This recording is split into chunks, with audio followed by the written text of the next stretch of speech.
Hello बच्चों, आप सभी का स्वागत है आपके अपने YouTube channel success will be yours में। और बच्चों, आज की इस क्लास में हम 8th क्लास के सब्जेक्ट साइंस के वर्कशीट नंबर 11 के विषय में अध्ययन करेंगे। और बच्चों, इस वर्कशीट का टॉपिक है माइक्रो ऑर्गेनिज्म। बच्चों, पिछली क्लासेस में हमने माइक्रोब्स के बारे में बहुत सा अध्ययन किया और हमने जाना कि माइक्रो ऑर्गेनिज्म कितने प्रकार के होते हैं और कितने माइक्रोब्स हमारे लिए लाभदायक होते हैं और बहुत सारे माइक्रोब्स हमारे लिए हानिकारक। तो बच्चों, आज की इस क्लास में हम जानेंगे कि माइक्रो ऑर्गेनिज्म से हमारे शरीर को कितनी तरह की बीमारियां हो सकती हैं और उनसे कैसे बचा जा सकता है। तो आइए बच्चों, शुरुआत करते हैं इस कंटेंट की। तो बच्चों, यहाँ पर इसकी शुरुआत की गई एक छोटे से इंसिडेंट से, और इंसिडेंट में बच्चों क्या है आइए जानते हैं। Yesterday, Rani went to a party along with her brother. They ate different types of snacks like cake, pastry, noodles, pizza, burger, etc. After returning home, her brother complained of severe stomach pain, vomiting and loose motion. बच्चों, कल रात रानी अपने भाई के साथ एक party में गई और वहाँ जाकर उन्होंने बहुत सा खाना खाया, जैसे cake, pastry, noodles, pizza, burger. और वहाँ से आने के बाद घर पर उसके भाई ने कंप्लेंट की कि उसको बहुत सा पेन हो रहा है पेट में और उसको वॉमिटिंग, उसको उल्टी और लूज मोशन, उसको दस्त भी हो रहे हैं। तो बच्चों, her father took her brother to the hospital where the doctor told them that it is due to food poisoning. और जब उसके फादर उसको डॉक्टर के पास लेके गए तो डॉक्टर ने कहा कि ये सब कुछ फूड पॉइजनिंग की वजह से उस बच्चे को हो रहा है। Rani said, food give us energy, then how can it be poisonous. Rani बोलती है कि फूड तो हमें एनर्जी देता है, तो ये पॉइजनस कैसे हो सकता है। बच्चों, आज हम जानेंगे फूड पॉइजनिंग के बारे में। फूड पॉइजनिंग क्या होती है। बच्चों, जो खाना हम बाहर खाते हैं, जैसे हम मार्केट जाते हैं, बाहर जाके अपनी पसंदीदा खाना हम खाते हैं, तो बच्चों कई बार होता है घर पे आने के बाद हमें पेट दर्द होता है, उल्टी होती है और हमें लूज़ मोशन भी हो जाते हैं और बहुत बार हमें फीवर भी हो जाता है। तो बच्चों, वो इसलिए होता है क्योंकि जो खाना हमने बाहर खाया वो सफाई से बना है या नहीं हम नहीं जानते। यदि वह खाना सफाई से नहीं बनाया गया तो बच्चों जो माइक्रोब्स होते हैं, जो माइक्रो ऑर्गेनिज्म होते हैं लाइक ई कोलाई और सॉल्मोनेला, ये ऐसे बैक्टीरियाज होते हैं बच्चों जो गंदे खाने में पाए जाते हैं। और जो गंदा खाना हम खाते हैं वो हमारे शरीर में जाकर उसमें फूड पॉइजनिंग हो जाती है हमारी बॉडी को, जिसकी वजह से हमें फीवर होता है, पेट दर्द होता है, वॉमिटिंग होती है और लूज मोशन हो जाते हैं। तो बच्चों, food poisoning is caused when we eat stale food. जब हम सड़ा हुआ खाना खाते हैं तो हमें फूड पॉइजनिंग हो जाता है, which has been spoiled by micro organism. और जो खाना सड़ा, जो खाना खराब हुआ, उसको ख़राब किसने किया? उस माइक्रो ऑर्गेनिज्म ने। और माइक्रोब्स कौन कौन से हैं वो?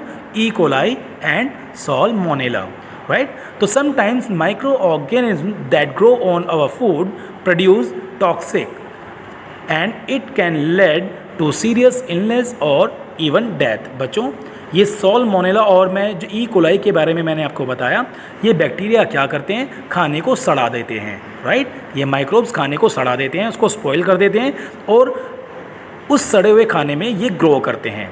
और जब हमारे शरीर में ये खाना जाता है तो ये टॉक्सिक पैदा कर देता है, जिससे हमारे शरीर में बहुत सी सीरियस बीमारी हो जाती है और कई बार मृत्यु भी हो जाती है। तो बच्चों, हमारे लिए ज़रूरी है कि हम बाहर का खाना ना खाएं और जितना हो सके घर का बना हुआ साफ़ सुथरा ताज़ा खाना खाया जाए। बच्चों, person suffering from food poisoning may show following symptoms. और जिसको फूड पॉइजनिंग हो जाती है बच्चों, उसको कौन कौन से सिम्टम्स उसकी बॉडी में आते हैं? वॉमिटिंग, पेन इन स्टमक और loose motion, loose of hunger and high fever. तो बच्चों, ये सिम्टम्स हैं जब किसी को फूड पॉइजनिंग हो जाती है। अब उसके बाद बच्चों, उस फूड पॉइजनिंग से बचा कैसे जाए? Way of prevention of food poisoning, उस फूड पॉइजनिंग से कैसे बचा जाए। बच्चों देखिए, always eat clean and covered food. हमें हमेशा ढका हुआ और साफ़ सुथरा खाना खाना चाहिए। Always wash hand before and after consuming meal. खाना खाने से पहले और खाना खाने के बाद हमेशा हाथ धोने चाहिए। Fruits and vegetables must be washed before use. सब्जियों और फलों को यूज़ करने से पहले उनको अच्छे से धोना चाहिए। Raw vegetables and meat must be cooked properly. और जो कच्ची सब्जियां और जो मांस होता है उसको अच्छे से पकाना चाहिए ताकि उनमें मौजूद बैक्टीरिया मर जाएं। अगला देखिए बच्चों, try to eat fresh food. If the food is left, try to keep it immediately in refrigerator for future consumption. बच्चों हमें बिल्कुल फ्रेश खाना खाना चाहिए और अगर खाना बच जाए तो उसको तुरंत ही रेफ्रिजरेटर में रख देना चाहिए ताकि जब अगली बार खाना खाया जाए तो उसके अंदर बैक्टीरियाज ना पनप पाएँ। तो बच्चों ये कंटेंट बहुत इंपॉर्टेंट था हम सभी के लिए और मैं आशा करता हूँ कि ये कंटेंट आपको बहुत अच्छे से समझ में आया होगा। बच्चों अब हम बात करेंगे इस क्वेश्चंस की जो यहाँ पर आपको दिए हुए हैं। क्वेश्चन नंबर 1 देखिए बच्चों, what is food poisoning. Food poisoning बच्चों मैंने आपको बता दिया कि जब भी माइक्रोब्स किसी खाने को सड़ा देते हैं तो वो उस सड़े हुए खाने में ग्रो करते हैं और उस खाने में टॉक्सिक पैदा कर देते हैं, इसी को कहा जाता है फूड पॉइजनिंग। सेकंड क्वेश्चन देखो बच्चों, how do micro organism cause food poisoning. Food poisoning कैसे करते हैं माइक्रोब्स, क्योंकि सड़े हुए खाने में वो ग्रो करते हैं और जब उस खाने को खाया जाता है तो वो हमारे शरीर के अंदर टॉक्सिक पैदा कर देते हैं जिससे हमारा शरीर बीमार हो जाता है और कई बार मृत्यु हो जाती है। क्वेश्चन नंबर 3 देखिए बच्चों, name the micro organism that causes food poisoning. देखिए ई कोलाई एंड साल्मोनेला ये 2 बैक्टीरियाज हैं जो कि खाने में फूड पॉइजनिंग कर देते हैं। क्वेश्चन नंबर 4 देखिए बच्चों, write the 4 habits that can help us to prevent food poisoning.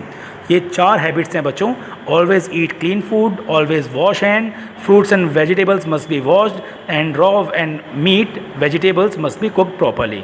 तो बच्चों इन 4 तरीके से हम फूड पॉइजनिंग से बच सकते हैं। क्वेश्चन नंबर 5 देखिए बच्चों, write 4 symptoms of food poisoning. 4 symptoms हमें बताने हैं फूड पॉइजनिंग के, जैसे vomiting, pain in stomach, loose motion, loss of hunger and high fever. तो बच्चों ये सिम्टम्स हैं जब किसी को फूड पॉइजनिंग हो जाती है। तो बच्चों मैं आशा करता हूँ ये कंटेंट आपको बहुत अच्छे से आज समझ में आया होगा और जितनी मेहनत आप हमेशा करते हो मेरी वीडियोस को देखकर, आज के कंटेंट को भी आपने बहुत अच्छे से देखा होगा और लिख लिख के आप इसकी प्रैक्टिस भी करोगे। तो बच्चों बहुत बहुत शुक्रिया जो आपने अपना कीमती और वैल्यूबल वक्त दिया इस वीडियो को देखने में और इस कंटेंट को समझने में। So thank you so much मेरे बच्चों।